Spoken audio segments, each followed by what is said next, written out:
A Cabana, o polêmico livro de William P. Young, publicado pela editora Sextante.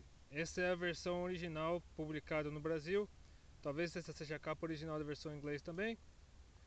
E essa aqui é a contracapa, que explica um pouquinho do livro. A lombada também. Como você pode perceber, esse é mais um livro que eu peguei da Biblioteca Municipal de Sorocaba, que está bem castigado. E aqui é o seguinte: como esse livro é demasiadamente polêmico, eu tive que assistir a um spoiler da Fabiola Mello para poder assistir o filme correspondente, porque o filme foi lançado nos cinemas. Porque esse é um livro que sempre tive medo de ler, de tanto mal que falaram dele. Como eu vim de uma igreja presbiteriana, hoje estou numa igreja batista, então o meio cristão, evangélico, tradicional, conservador, como posso dizer, ele ataca ferozmente esse livro, porque esse livro ele detona as denominações. Se você prestar bastante atenção em como esse livro se refere que ele fala sobre o relacionamento do ser humano com Deus, que para que o ser humano possa ser realmente feliz, ele precisa de intimidade com Deus. Ele mostra como ocorre, como é a Trindade, Pai, Filho e Espírito Santo, como as pessoas da Trindade se interrelacionam, e o ser humano, suas mazelas. Fala sobre perdão, fala sobre reconciliação, enfim. E como já disse, esse livro é super polêmico, e tive que assistir uma resenha da Fabiola Mello sobre o filme e consequentemente sobre o livro também, que o inspirou. E se você quiser assistir essa resenha, é só ir aqui no card e num dos vídeos até o final também para que você possa ler o livro e possa assistir o filme também. Eu não sei se ainda está em cartaz, se não tivesse pode ver assim que sair na televisão, na Netflix, sei lá, no seu canal de TV a cabo, de filmes e tal. Porque hoje em dia não existe mais locadora de vídeo, né? Então, para você assistir um vídeo de um filme que você perdeu, você tem que esperar aparecer na televisão, ou então buscar em outras maneiras, como canais de TV por assinatura, TV a cabo, parabólica, para você não ter que ir lá atrás de DVD pirata. Mas enfim, eu incentivado por essa resenha da Fabiola Mello, assisti o filme e eu vim aqui, fiz questão de vir aqui ao Jardim Botânico de Sorocaba, onde já gravei vários vídeos, e ao lado dessa cabaninha. E é dentro dessa cabaninha que eu gravarei a minha resenha desse livro. E eu gostaria que convidar você para vir junto comigo até essa cabaninha, para nós podermos conversar um pouco a respeito desse livro, que, como eu já disse, é um livro super polêmico. E eu não sei se aqui está escuro. Eu acho que então, eu acho que dá para nós conversarmos aqui a respeito desse livro, no meio dessa penumbra, porque acontece o seguinte: eu tenho que falar um pouco, um resumo do livro, para poder vocês entenderem por que ele é tão polêmico. E, portanto, se você quiser pular para a parte final do vídeo, em que eu falo sobre o que a Bíblia diz a respeito dos assuntos constantes no filme, você pode pular para lá se quiser a partir desse ponto. Mas a história é o seguinte: trata-se da história de Mackenzie Allen Phillips, um norte-americano, porque o livro é dos Estados Unidos. Tem todo o contexto norte-americano por trás e tal. E no livro ele tem 5 filhos, no filme ele tem 3, mas o livro fala que ele é velho, gordo e careca. No filme ele aparece bem mais jovem, inclusive o ator que interpreta o Mackenzie no filme é nada mais nada menos que o Sam Worthington, que interpretou Perseu na versão mais recente da Fúria de Titãs, que interpretou o paralítico que depois vira herói no filme Avatar, enfim. Mas a questão é a seguinte: o Mackenzie ele cresceu com um trauma. Ele foi espancado pelo pai dele, e o pai dele era cristão, se dizia cristão evangélico, ele frequentava a igreja e tudo mais, só que ele era alcoólatra. Ao mesmo tempo, além de dizer que era cristão, ele era alcoólatra e batia no filho, obrigava o filho ele espancava o filho, obrigando o filho a recitar a oração, se não me engano. Mas o que acontece é o seguinte: o menino decidiu fugir de casa, após a última surra que ele levou do pai, ele decidiu fugir de casa e colocou veneno de rato em todas as bebidas do pai. Com certeza o pai dele morreu envenenado. E aí o menino foi embora, fugiu, sumiu, conheceu a Nanette, acho que é Nanette, se não me engano, e teve com ela, como já disse, 5 filhos no livro, e no filme teve só 3. Aí ele decidiu sair com os filhos para passear. Foi para um parque lá no Oregon, e onde tinha um lago e tal, e para eles acamparem. E chegou num certo dia, uma das filhas do uma das filhas do sujeito, do Mackenzie, no caso, ele resolve. Ela e um dos irmãos delas vão até o barco no bote e, e acaba. A menina ergue o remo pro pai, mostrando que tá. Pra chamar a atenção do pai, de repente o bote vira, o Mackenzie mergulha no lago para salvar o filho mais velho. O filho mais velho não, o filho mais velho, no filme, no caso, né? No livro, no caso, seria o terceiro filho, o homem. E salva a vida do menino, só que a menina tá lá, a filha mais nova dele, a Missy, tá lá desenhando no, num caderno, assim, numa folha, fazendo um desenho, pintando. Mas mesmo assim, o Mackenzie larga a filhinha lá, mergulha atrás do filho que tá morrendo afogado, salva a vida do filho, mas cadê a menina? A menina some, desaparece. E no lugar da menina aparece um brochinho com uma joaninha com 5 pontinhos. E cada pontinho, na verdade, era uma vítima do maníaco que matava criancinhas, sempre com a mesma idade da Missy, com as mesmas características e locais como aquele. E resumindo a história, ele levou a menina para a cabana, matou a menininha, deixou só a roupinha dela lá dentro, toda rasgada, ensanguentada. E aí o Mackenzie se sentiu culpado. A filha dele, que tinha ficado de pé no barco, ficou com um trauma terrível, se fechou. E aí, em meio a esses traumas todos, o Mackenzie resolveu recebeu num dia de inverno, acho que 3 anos e meio depois do crime, ele ele viu uma correspondência na caixa de correio dizendo que o papai queria falar com ele na cabana, naquela velha cabana onde a filha dele, onde teria sido assassinado. E ele foi lá para a cabana armado, tal, esperando encontrar o assassino de sua filha. Aí quem que ele encontra lá? Deus Pai, Deus Filho, Deus Espírito Santo. E só que Deus aparece para ele como uma mulher negra. Jesus aparece como, né, barbudo, tal, como um carpinteiro, como podia se esperar que ele aparecesse. E o Espírito Santo aparece na forma de uma moça oriental, chinesa, japonesa, sei lá. E uma jardineira, no caso. E aí, nessa cabana, nesses 2, 3 dias que ele tem nessa cabana, ele tem ele ele praticamente procura fazer as pazes com Deus por meio daquela negra, que nesse caso estava fazendo o papel de Deus, de Jesus, que inclusive anda com o Mackenzie por cima do lago, e o Espírito Santo, que é a jardineira, que monta um jardim. Esse jardim, na verdade, é o coração, é a alma do Mackenzie.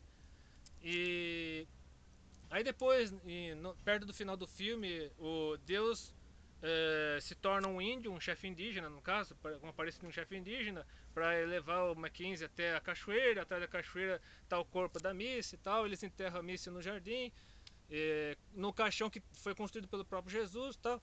E até que no final do filme tem no miolo, assim, no meio do filme também ele encontra sabedoria. A sabedoria faz com que Mackenzie decida se deve mandar os filhos dele para o inferno e tal. E acontece que ele finalmente se rende e volta para tenta voltar para casa. No fim sofre um acidente, só que o acidente acaba acontecendo justamente antes dele chegar à cabana, tal. Na verdade, toda essa conversa que Mackenzie teve com Deus, é, todos esses episódios sobrenaturais que ocorrem boa parte do filme faziam parte de um sonho que Mackenzie teve quando ele estava em coma no hospital por causa do acidente. Aí ele reencontra a família, tal, ele reencontra a filha que estava com trauma. Aí o filme termina de uma maneira maravilhosa e o relacionamento de Mackenzie com Deus melhora consideravelmente após tudo isso. E Agora, se você, a partir desse ponto, você pode voltar a assistir o filme, porque eu explicarei o que a Bíblia diz a respeito dos assuntos presentes no filme. Porque o filme fala sobre relacionamento do Deus com o ser humano. E como o ser humano pode se relacionar com Deus, porque não basta, a mensagem central do filme, pelo que eu entendi, é que não basta você fazer parte de uma igreja, você tem que se relacionar com Deus. Por melhor que você seja como cristão, por mais que você cumpra todas as suas obrigações como pai, como cristão, dê o dízimo, enfim, tenha um cargo na igreja, mas se você não tiver um relacionamento com Deus, se você não tiver uma intimidade com Deus, não adianta nada. Tudo que você fizer terá sido em vão. E por isso que eu recomendo a todos vocês que queiram ler esse livro.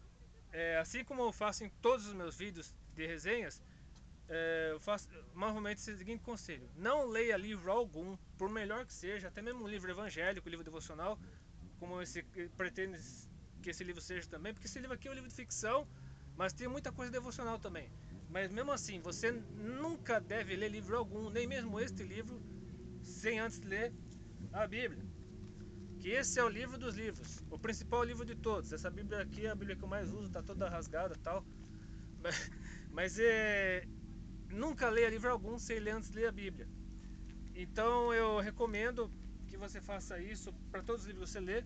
E se você quiser ler esse livro, primeiro converta-se a Cristo. Se você não for convertido, renda-se a Deus, coloque sua vida nas mãos de Deus, tenha intimidade com Deus, para você poder ler esse livro com a palavra de Deus principalmente. Estude bem a Bíblia, não fique ignorante a respeito das coisas espirituais, porque se você ler esse livro antes de se converter, sua cabeça virará um nó, mas um nó, que você acabará abraçando tudo quanto é religião, tudo quanto é crença, tudo quanto é doutrina, independentemente do que a Bíblia diz, porque esse livro em momento algum menciona a Bíblia, embora boa parte do que Jesus, Deus, Espírito Santo fala nesse livro tenha fundamento bíblico, mas se você lê esse livro sem um profundo conhecimento da Bíblia, sua cabeça virará um nó tão grande que você ficará pior ainda do que antes de ler esse livro.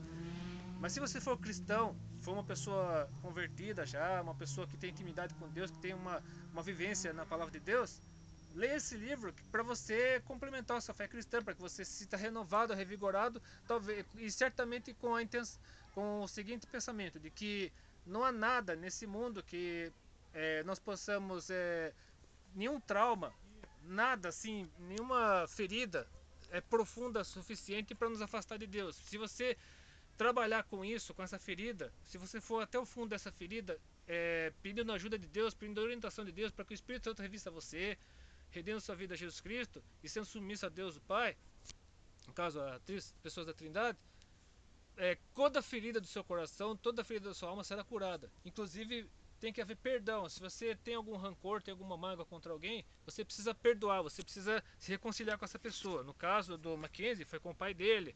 E é consigo mesmo, porque ele se sentiu culpado pela morte da filha mais nova dele. Assim,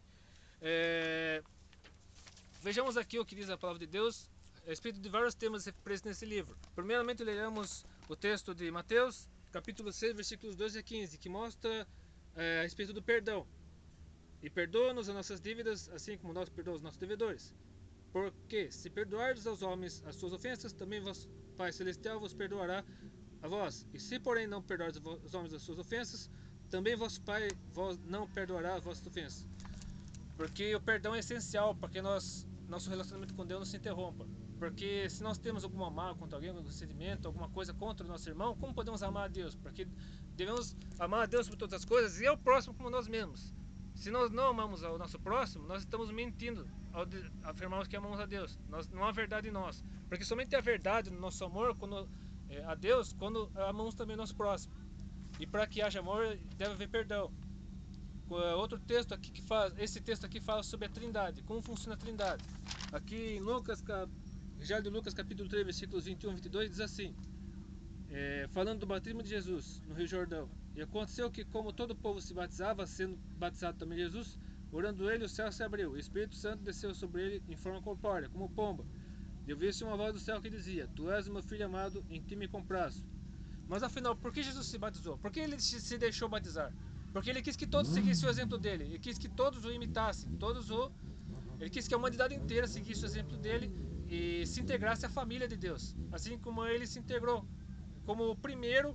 Ele foi o primeiro a ser batizado, né, na casa da igreja, né? Porque ele implantou a igreja, o cristianismo, e ele foi o primeiro a ressuscitar também. Quando ele ressuscitou, ele foi as primícias daqueles que dormem, daqueles que ainda estavam mortos em seus delitos e pecados, que estavam falecidos, e foi o primeiro a ser batizado e o primeiro a ressuscitar. Então, ele foi batizado para que todos seguissem seu exemplo, e ele ressuscitou para que também todos ressuscitassem com ele, como uma forma, um prenúncio do que seria a futura ressurreição de todos aqueles que se convertessem e se entregassem a Jesus Cristo. E no caso aqui fala do Espírito Santo e de Deus agindo ao mesmo tempo com Jesus, ou seja, que embora a Trindade seja um único Deus, ele é dividido em três pessoas que fazem parte do mesmo conjunto, como órgãos do mesmo organismo, como parte do mesmo organismo, digamos assim. E essas três pessoas, elas podem ocorrer simultaneamente, elas podem se manifestar simultaneamente e em vários lugares diferentes, mas são o mesmo Deus. Deus Pai, no caso, o Criador, o Deus soberano, poderoso, tal, todo-poderoso, onipotente, onipresente, onisciente. Deus Filho, que se fez ser humano, o Filho de Deus, o único de Deus, que se fez ser humano para morrer em nosso lugar, para se converter e para ressuscitar. Ele morreu para ressuscitar logo depois, e por meio de sua ressurreição o véu se rasgou, o ser humano passou a ter livre acesso ao Pai, a ter livre acesso a Deus. E finalmente o Espírito Santo, que é aquele que o sopro de Deus, que foi derramado para a igreja, para que a igreja pudesse ser usada por Deus, por Jesus Cristo, para levar o evangelho a todo mundo, para implantar o reino de Deus nesse mundo e mais futuramente na eternidade. E outros textos bíblicos são o Evangelho de João, capítulo 4, versículos 23 e 24, que diz assim: Mas a hora vem e agora é, em que os verdadeiros adoradores adorarão o Pai, Espírito em verdade, porque o Pai procura tais que assim o adorem. Deus é Espírito, importa que os que o adorem em Espírito e em verdade. Aqui fala sobre o verdadeiro culto a Deus, que deve ser o culto em Espírito, ou seja, de acordo com o que o Espírito Santo faz, o que o Espírito Santo nos ensina, para que nós possamos agir de acordo com a vontade de Deus, e em verdade, que é um culto verdadeiro, um culto sincero, um culto honesto, em que nós nos entregamos diante de Deus para que Deus haja em nós e por meio de nós. Finalmente, dois textos bíblicos para encerrar. O primeiro na carta de Paulo aos Romanos, capítulo 8, versículos 15 e 28. Porque não recebemos o espírito de escravidão para outra vez estardes em temor, mas recebestes o espírito de adoção de filhos, pelo qual clamamos, Abba, Pai. E sabemos que todas as coisas contribuem juntamente para o bem daqueles que amam a Deus, daqueles que são chamados segundo o seu propósito.